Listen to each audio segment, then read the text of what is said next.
नमस्कार साथियों, आप सबका पुनः स्वागत है श्रद्धा एस्ट्रो ज्योतिष में। आज हम लोग कवर करने वाले हैं वृश्चिक लग्न के तृतीय भाव में मंगल का फल, या ये कह सकते हैं वृश्चिक लग्न के मकर राशि में मंगल क्या फल देते हैं। इससे पहले हम लोगों ने चैनल में सूर्य और चंद्रमा की कंप्लीट रिकॉर्डिंग भृगु सरल पद्धति के अनुसार अपलोड कर दी है। मंगल की रिकॉर्डिंग अभी जारी है। हम सूर्य से लेकर राहु केतु तक सभी अलग अलग ग्रहों के अलग अलग लग्न राशियों की रिकॉर्डिंग अपने चैनल में अपलोड करने वाले हैं जल्दी ही। तो अगर आप वो वीडियो देखना चाहते हैं तो हमारे चैनल को सब्सक्राइब कीजिए। मेरा नाम है सनत कुमार वाजपेयी। 15 सालों का अनुभव है मुझे साइंस एंड एस्ट्रोलॉजी में। हमारे बारे में और अधिक जानकारी के लिए आप सिंपली गूगल करें, सनत वाजपेयी लिखें, आपको हमारे बारे में कंप्लीट इन्फॉर्मेशन, मेरा एजुकेशन बैकग्राउंड आदि पता लग जाएंगे। तो आइए शुरुआत करते हैं। यहाँ से गिनते हैं 1, 2, 3।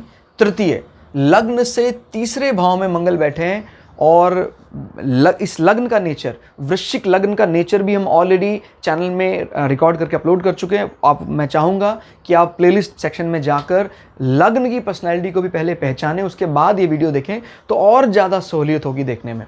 यहाँ से गिनते हैं 1, 2, 3। तृतीय भाव हमारे पराक्रम को दर्शाता है। मंगल इस भाव का कारक है। कारकत्व का मतलब होता है कि एक प्रकार से परमानेंट अलॉटमेंट है इस पर्टिकुलर हाउस की ज़मीन का। कैसे देखना आपको भी, जैसे ये घर है, इस घर की परमानेंट अलॉटमेंट चंद्रमा और बुध को हो रखी है। लेकिन जैसे अब यहाँ पर 11 नंबर है, तो यानी चंद्रमा और बुध में शनि ने अपना घर बना लिया, अपना मकान बना लिया। अब यहाँ आकर कोई बैठ जाता तो हम कह सकते हैं उस मकान में कोई रेंटेड प्लैनेट, वहाँ के कोई किराएदार आके बैठ गया है या कोई अतिथि आके बैठ गया है। तो ये बात याद रखनी, इसलिए कारकत्व का एक अपना महत्व है। तो कारकत्व अगर आप समझते हैं तो फिर आपको फल देने में, फल करने में आसानी होगी। तो तीसरे भाव का जो कारकत्व है मंगल के पास है, क्योंकि मंगल ही जो आपके आत्मबल को, आपकी शक्ति को, आपके शौर्य को प्रदर्शित करता है। तो अगर तीसरा भाव मजबूत स्थिति में है तो आपका शौर्य कमाल का होगा। आपको किसी काम को करने के जो इनिशिएटिव लेते हैं आप बहुत अच्छे हैं। तो ये बात भी ध्यान रखनी है, कनेक्ट करके बोलना है कि मंगल पहले भाव का और छठे भाव का मालिक होकर यहाँ बैठा है। क्लियर हो गया? जैसे हमारा जीवन इर्द गिर्द घूमता है लग्नाधिपति और राशि अधिपति के आसपास, तो अभी क्या है, आपका जो मन मस्तिष्क है वो तीसरे भाव के लिए लगा रहेगा। क्लियर? और तीसरे भाव में आपके जो शत्रु हैं उनको हराने का जो मादा है वो भी शामिल है, क्योंकि अगर छठा भाव मजबूत है तो शत्रुओं को आप पराजित कर देते हैं किसी भी कंपटीशन में, किसी भी प्रतियोगिता में। उसका मालिक भी मजबूत स्थिति में बैठा है। मजबूत यानी सबसे ज़्यादा मजबूत स्थिति में, क्योंकि मकर राशि में मंगल कर जाता है एक्सेल्ड, उच्च का मंगल हो गया अभी। तो मंगल ने इस भाव को भी बलि करने का ठेका उठा लिया यहाँ से, और इस भाव को भी। यानी आपके शत्रु आपकी शुरुआत देखते ही परेशान हो जाएंगे जब आप काम शुरुआत करते हैं। अगर ऐसे लोग स्पोर्ट्स वगैरह में जाते हैं तो बहुत बढ़िया रहता है। ना सिर्फ उनका छठा भाव मजबूत हो जाता है, तीसरा भाव तो है ही मजबूत, लग्न भी उसी पराक्रम के लिए लगा रहता है व्यक्ति, अपने पराक्रम को बढ़ाने के लिए। क्लियर? कि किस प्रकार से अपने आप को दूसरों के सामने ज़्यादा पराक्रमी साबित किया जाए।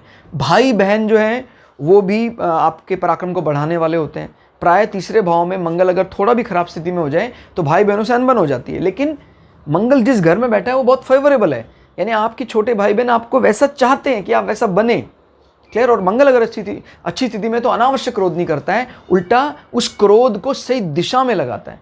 देखिए, मंगल खराब होने का सीधा अर्थ क्या होता है? जो एंथुजियाज्म है आपका, जो आपका शक्ति है, उस शक्ति को आप क्रोध में वेस्ट कर देते हैं। और अगर मंगल अच्छी स्थिति में तो उस क्रोध, उस शक्ति को आप पालते हैं और किसी युद्ध में, किसी कंपटीशन में, किसी ओलंपिक में गोल्ड मेडल आपको दिलाता है। तो यह ध्यान रखिएगा, तीसरा भाव बहुत मजबूत स्थिति में है। तो अगर इस प्रकार के व्यक्ति कोई टारगेट पॉइंट हासिल सेट करता है तो उसको हासिल करने में उसको कोई भी दिक्कत नहीं होती है। क्लियर हो गया? No mercy at all. Mangal की थोड़ी डिग्री अगर अच्छी हो जाए तो बहुत बढ़िया। यहाँ पर मंगल की डिग्री अच्छी ही मायने रखती है। देखिए, जैसे मंगल कहते हैं चौथे ग्रह में अगर थोड़ी कम डिग्री वाला होता है तो वो अपने आप को मैनेज करके रखता है, यानी रौद्र रूप नहीं दिखाता है। बालपन में रहेगा तो चलेगा। लेकिन अगर मंगल चौथे घर में अपनी अधिकतम ऊर्जा यानी 17 नंबर 16 नंबर पर आ जाता है तो फिर वो बहुत ज़्यादा मैच्योर हो जाता है। और अगर वो किसी कर्क राशि में बैठा है चौथे नंबर तो गड़बड़ कर देता है। कहते हैं ना, परम नीच अवस्था में मंगल कब माना जाता है कर्क में? जब वो 28 डिग्री सबसे ज़्यादा मैच्योर होता है, तो चौथे अवस्था को हिला कर रख देता है। लेकिन अगर चौथे अवस्था में वही कम डिग्री का हो जाए बाल अवस्था में हो, तो उसको फिर नीच होकर भी नीच अवस्था से एक प्रकार से मुक्ति की तरफ जा रहा है, वो नीच से उसको नहीं माना जाएगा। सिंपल एक ये ध्यान रखिएगा, एक पर्टिकुलर ग्रह का अगर उच्च होना एक पर्टिकुलर डिग्री में मेंशन है, तो एक पर्टिकुलर ग्रह का नीच होना भी एक पर्टिकुलर डिग्री में मेंशन है, तो उस पर्टिकुलर डिग्री में उसके नीच के जो असर है वो ज़्यादा देखने को मिलेंगे। इसी प्रकार से उस डिग्री में उसके उच्च के या एक्सेल्ड होने के असर ज़्यादा देखने को मिलेंगे। तो ये बात आपको इंपॉर्टेंट गांठ बांध के रखनी है कि मंगल यहाँ पर मैच्योर जितना ज़्यादा होगा उतना अच्छा है। तो 28 डिग्री का हो जाए टॉप, सबसे बढ़िया, इससे अच्छी अवस्था हो नहीं सकती है मंगल की। क्लियर हो गया? पूरी बुद्धि लगा देगा यहाँ पर। किसी काम को शुरुआत करना तीसरे भाव से देखा जाता है। आपका जो कंधों का, बाजुओं का ये जो रूप है ये कितना बली होगा तीसरे भाव से देखा जाता है। और क्योंकि लग्नाधिपति यहाँ बैठा तो आपका जिंदगी भर जीवन इसी पे इर्द गिर्द घूमेगा। और छठे भाव का ये भी देखना है, छठे भाव का स्वामी अपने से कितने होकर बैठा है। छठे भाव का स्वामी अपने से दशम होकर बैठा है, अच्छी जगह बैठा है। तो आपको पता है छठा भाव क्या है? कंपटीशन। क्लियर हो गया? इस प्रकार की प्रतियोगिताएं। और तृतीय भाव क्या है? कम्युनिकेशन, कनेक्टिविटी, पराक्रम। और इन दोनों के बीच ब्रिज का काम कौन कर रहा है? 10, जॉब, करियर। यानी आप अगर इस चीज को, रोगों से लड़ने की कोई इस प्रकार की ट्रेनिंग अगर भी दें, आप देते हैं, या बाइसेप्स शरीर को बनाने के कोई योग ट्रेनिंग वगैरह देते हैं, तो वो सक्सेसफुली रन कर पाएगा। आपके पराक्रम को और ज़्यादा बल मिलेगा, क्योंकि दोनों के बीच में ब्रिजिंग का काम कौन कर रहा है? 1 और 3 को जोड़ने का छठे और तीसरे भाव को जोड़ने का काम कौन कर रहा है? नंबर 10। 1 2 3 4 5 6 7 8 9 10। मेरी बात को समझिएगा ज़रा ध्यान से। क्लियर? किस हाउस का लॉर्ड किस हाउस में बैठा है, अगर वो अच्छी स्थिति में बैठा है तो वो जितने नंबर से वहां बैठा है उससे संबंधित पॉजिटिव को एक्टिवेट कर देना है। और अगर वो गलत अवस्था में बैठा है, जैसे मान लीजिए 10 नंबर में बैठा होता लेकिन किसी एनिमिकल साइन में और बहुत ज़्यादा खराब स्थिति में बैठा होता, तो इसका मतलब ये था कि आपका छठा भाव आपके तीसरे भाव को खराब कर रहा है। रीज़न आपका जॉब और करियर। अगर वो गलत से कनेक्ट करता, लेकिन अभी पॉजिटिव से कनेक्ट कर रहा है, तो छठा भाव आपके तीसरे भाव को मजबूत कर रहा है। Reason your career. तो ये इस विचार को संभाल के रखिएगा, बहुत अच्छा विचार है देखने का। और दृष्टियां देख लेते हैं यहां से 1 2 3 4। मंगल अपने छठे भाव को बैठ के देख भी रहा है। क्लियर? ये एक तो ये था कि चलो मंगल खाली इसका मालिक यहां बैठा, अब तो देख भी रहा है, तो शत्रुओं का समूल नाश कर देगा। शत्रु थर थर कांपेंगे इससे। क्लियर हो गया? और 4 5 6 7 ये दृष्टि थोड़ी खराब है। पिता के लिए, गुरुओं के लिए मंगल नीच की दृष्टि देख रहा है। बशर्ते, मैं दोबारा याद दिला रहा हूं, बशर्ते नीच भंग अगर हो गया हो तो फिर इस चीज को काउंट करने की कोई जरूरत नहीं है। फिर एक नॉर्मल फ्रेंड है मंगल चंद्रमा का, उसी तरह देखना आपको। ये बात को दोबारा समझिए। अगर तो मंगल नीच भंग नहीं कर रहा है तो नवा भाव बिगाड़ेगा।